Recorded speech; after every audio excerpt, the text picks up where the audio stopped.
Est-ce que cette hégémonie peut constituer un danger pour la démocratie ivoirienne et pour le développement de la Côte d'Ivoire? Il y a deux grilles de lecture à mon niveau. Commençons par ce qui est moins optimiste. Il peut y avoir effectivement un petit risque de dérive.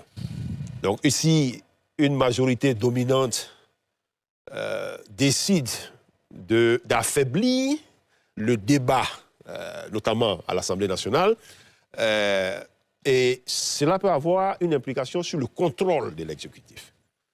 Mais en même temps, j'ai envie de contraster ça avec ce que je peux appeler opportunité.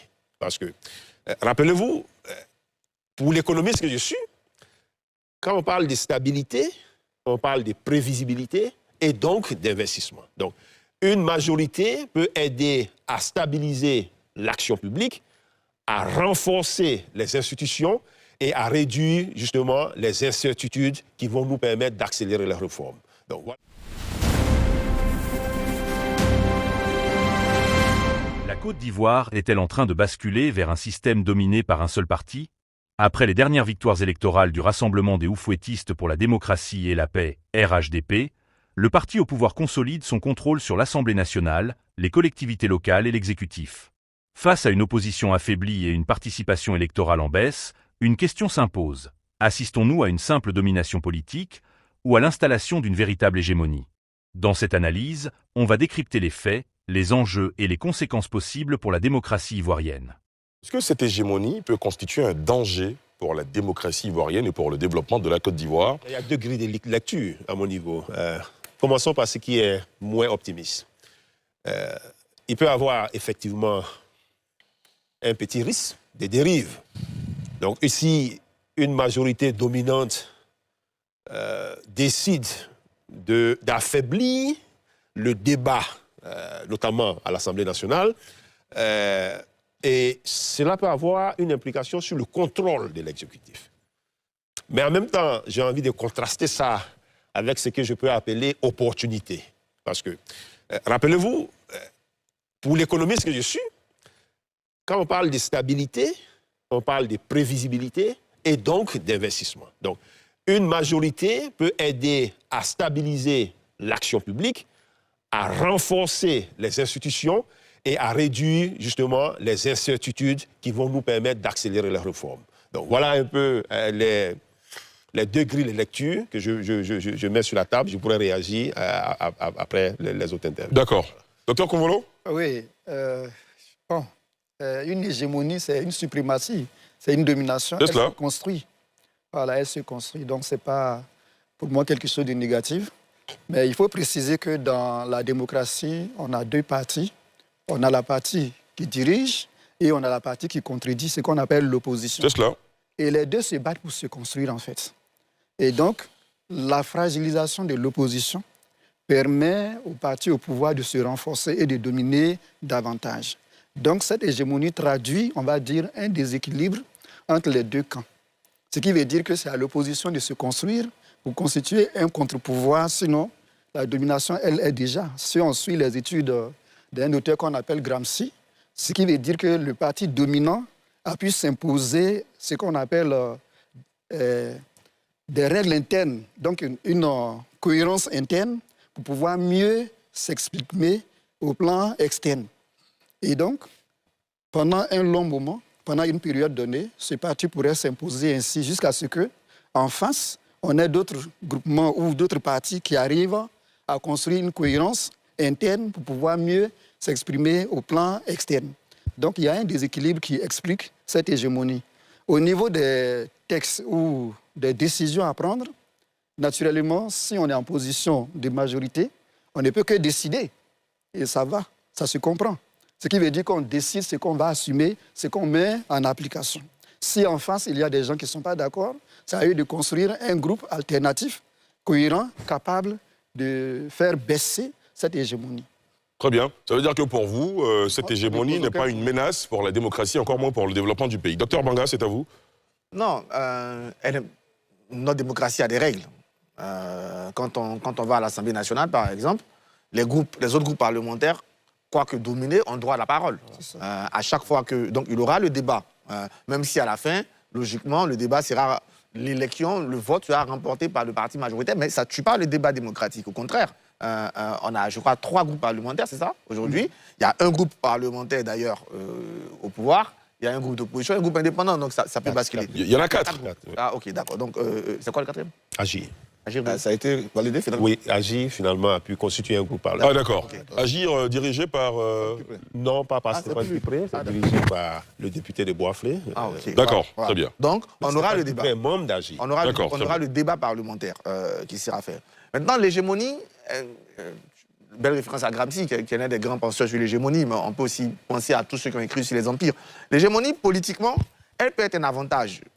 Si, pour le RHDP, en ce sens qu'il a tout pour mettre en application sa politique, pour mettre en application ses visions, pour mettre en application ses réformes. Donc le RHDP aura la main libre pour agir. Du coup, s'il ne réussit pas, il n'aura pas d'excuse. Il n'aura pas d'excuse dans 5 ans.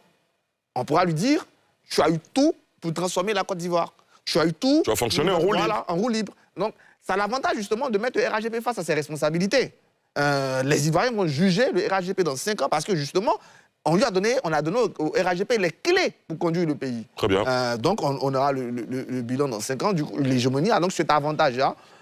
Dernier point sur cette hégémonie, bon, on reviendra sans doute sur l'opposition, mais c'est à elle aussi de pouvoir se construire, de pouvoir... je pense qu'on reviendra juste tout à l'heure, mais l'hégémonie donne la clé au RHDP, fait du RHDP l'unique responsable de ce qui va nous arriver, et donc l'unique comptable de ce qui va nous arriver. Il sera bien jugé à ce qu'il a réalisé dans 5 ans. Très bien. Docteur Kouadio?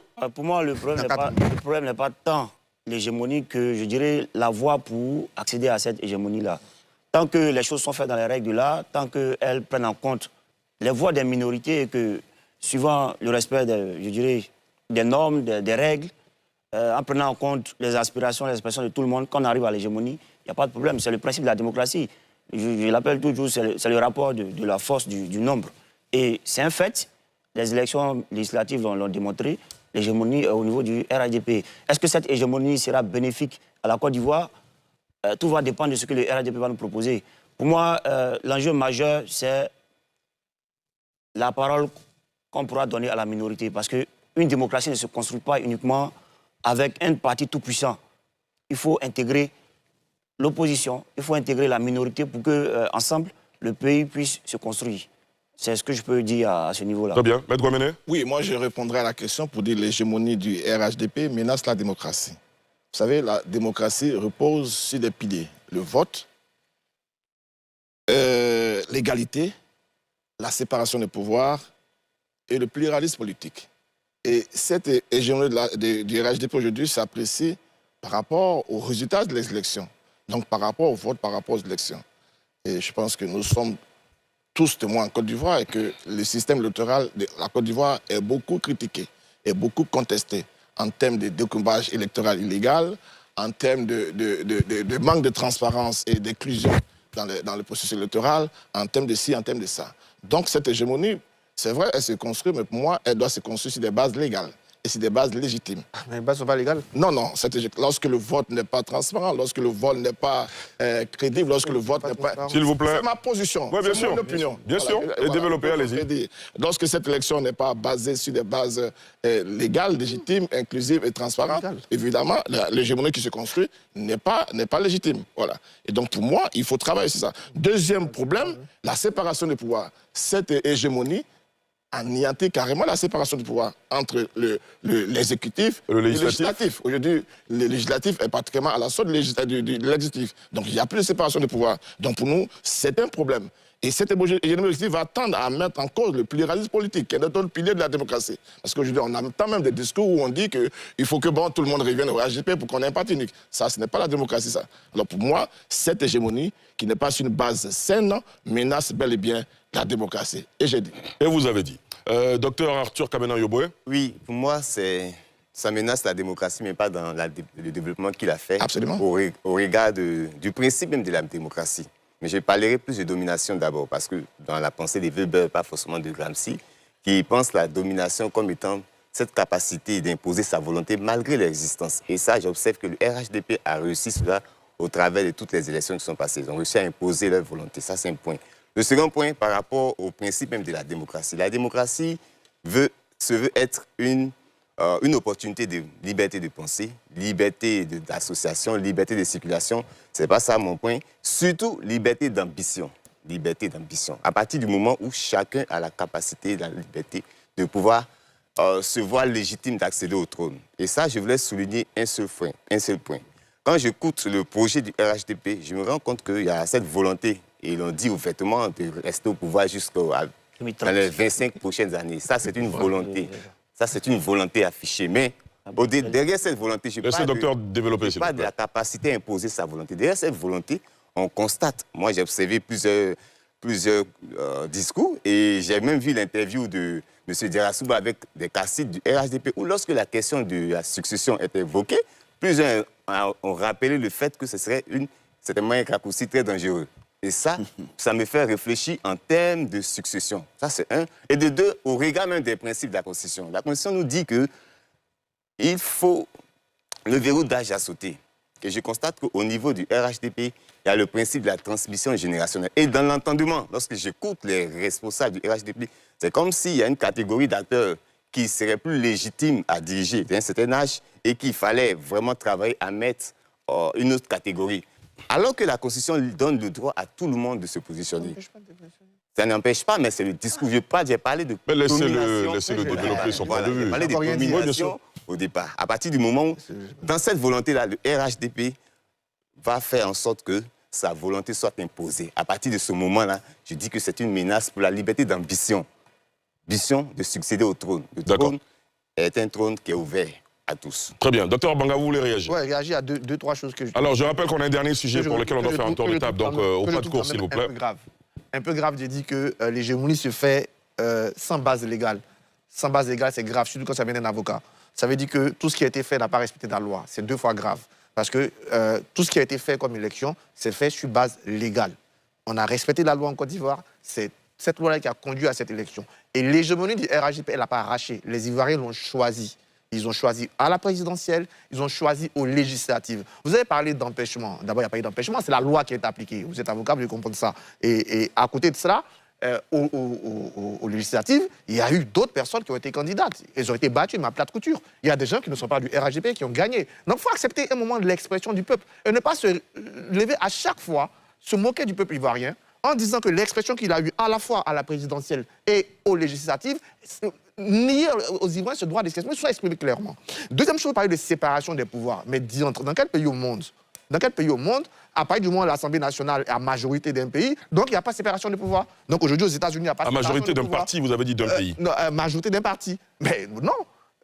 Il y a le pouvoir législatif, et comme dans tous les pays au monde, à chaque fois qu'un parti a la majorité à l'Assemblée nationale, il fait passer les lois, comme il l'entend. C'est le cas aux États-Unis aujourd'hui, c'est le cas au Japon, c'est le cas dans toutes les démocraties, ça n'empêche en rien la séparation des pouvoirs. Et au combat des libertés, je l'ai dit, à chaque moment qu'il y aura une proposition de loi, en Côte d'Ivoire, un projet de loi, il y aura 4 interventions. L'intervention du groupe parlementaire du RHDP, l'intervention du groupe parlementaire du PDCRDA, l'intervention du groupe parlementaire Solidarité et l'intervention du groupe parlementaire AGI. Donc on aura le débat, il y aura des voix discordantes qui pourront s'exprimer à l'Assemblée nationale en dépit de l'hégémonie. D'accord. Là, je tombe vraiment... Je suis obligé de vous arrêter.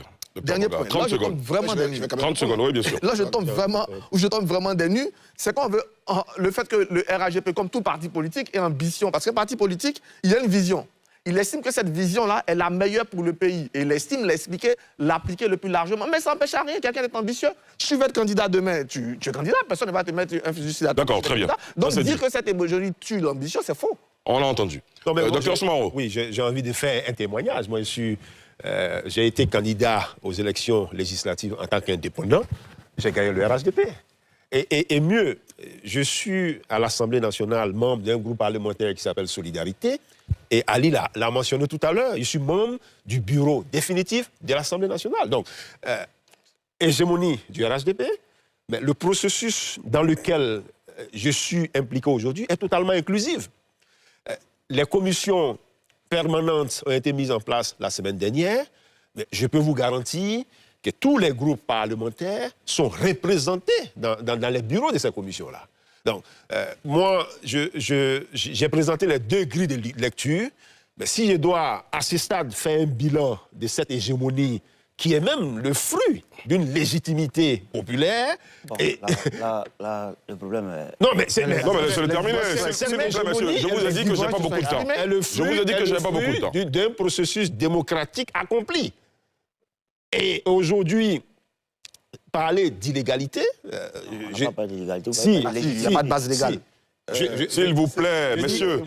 Docteur, terminez. Vous avez 30 secondes pour terminer. Pour terminer, j'insiste que le processus qui fait qu'aujourd'hui le RHDP dispose d'une majorité confortable à l'Assemblée nationale est un processus qui est le reflet de la légitimité populaire, mais aussi de la légalité. D'accord. Maître Goné. Je voulais répondre à Atu parce que j'ai permis de faire le jugement de valeur.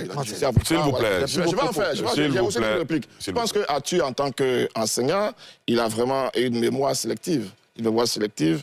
Et c'est inquiétant. Une mémoire sélective écoute. Pourquoi? Il y a à peine 2 semaines ici, sur ce même plateau, il critiquait le même système électoral. Parce qu'il venait juste de perdre les élections législatives. S'il vous plaît. Docteur, on va voir où il va aller. La pète. Aujourd'hui, je pense qu'il se retrouve et donc il défend. Voilà, il défend donc le sous-traitant qu'il était. Mais je pense que... attention. Je pense que... Oui, mais quand vous permettez qu'ils disent en tant qu'avocat... Je pas les valeurs. S'il vous plaît. Je répète qu'Atu, en tant qu'enseignant, a vraiment une mémoire sélective. D'accord. Il n'y a pas longtemps qu'il critiquait le système électoral ici, sur ce même plateau. Tout à fait. Et donc, moi, j'insiste que cette hégémonie de l'ADP remet encore les bases de la démocratie. Et le système de vote, et la séparation des pouvoirs, et le pluralisme politique. Et c'est ce que je dis. Et j'insiste, et je le maintiens. Voilà. Très bien. Et c'est son avis, docteur Kouadio. Ce qu'on fait ne va rien changer. D'accord. Docteur Kouadio. Je disais que l'hégémonie, c'est un fait. Sur la base du chiffre, c'est un fait. À l'Assemblée nationale, le RHDP majoritaire, c'est un fait. Là où peut-être je ne suis pas d'accord, c'est au niveau de la légitimité. Parce que quand je parlais, je disais que le problème n'est pas tant l'hégémonie que, je dirais, les voir avec eux qui ont permis d'arriver à cette hégémonie-là. C'est à ce niveau que le problème se pose parce qu'on a eu quand même des crises, on ne va pas se cacher. On a eu des crises qui ont blessé, qui ont créé des frictions dans certaines parties du pays, qui ont même entraîné une large abstention. Donc, en termes de légitimité, je pense qu'il faut mettre un peu d'eau, on dirait... D'accord, vous souhaitez qu'il y ait un peu plus de nuances. L'hégémonie, c'est un fait. D'accord, s'il vous plaît. Le processus n'a pas inclus. On a eu les cas de comment on appelle, bon, vous voulez qu'on aborde certaines choses, de rejet de candidature, on a vu les cas. On va pas rouvrir, s'il vous plaît, docteur, s'il vous plaît. On va pas rouvrir tous les dossiers. Pas d'hégémonie, c'est cela. Mais au niveau de la légitimité, c'est vraiment discutable. Très bien. Docteur Banga. En fait, faut qu'ils comprennent un peu ce que je dis. La semaine passée, on a évalué le système électoral, il y a 2 semaines. Voilà. Et quand on évalue, comme on a évalué pour la corruption tout de suite, il y a des forces, il y a des faiblesses. Et dans les faiblesses que j'ai dites, et je le répète, et je l'ai dit il y a longtemps, je pense que dans notre démocratie, le communautarisme et l'argent ont un poids. Ça force ça, mais ce n'est pas la faute à la CEI. J'ai même dit que je ne me suis pas intéressé à la CEI. J'ai tellement confiance à la CEI que je n'ai même pas cherché à voir ce qu'elle fait. Ça, c'est ce que je lui ai dit. Maintenant, c'est vous qui avez employé les thèmes légaux. Je n'ai pas trouvé la légitimité. Hein. Pour moi, la légitimité, elle est subjective. C'est qu'elle est mais la légalité. S'il vous plaît. L'égalité et la légitimité. Voilà, donc je vais parler de la légalité. Ça, je l'assume. Voilà, donc quand un avocat vient dire que la Côte d'Ivoire, un avocat a fait une élection qui n'est pas légale, c'est dangereux. Parce qu'on a respecté la loi. Venir dire que ce n'est pas légal, ça veut dire qu'en Côte d'Ivoire, on a fait une élection qui ne respecte pas la loi. Et ce que vous dites est grave. Sur la légitimité, c'est pas mon problème, hein, c'est subjectif. Donc je dis que c'est quand même grave de venir dire qu'en Côte d'Ivoire, on ne respecte pas la loi. Voilà, RHDP semble plus que jamais en position de force, mais cette domination pose une question majeure. Quelle place reste-t-il pour l'opposition et le débat démocratique en Côte d'Ivoire? Restez connectés pour suivre l'évolution de cette situation et n'hésitez pas à partager votre avis dans les commentaires. Pensez-vous que cette hégémonie est une menace ou une stabilité pour le pays?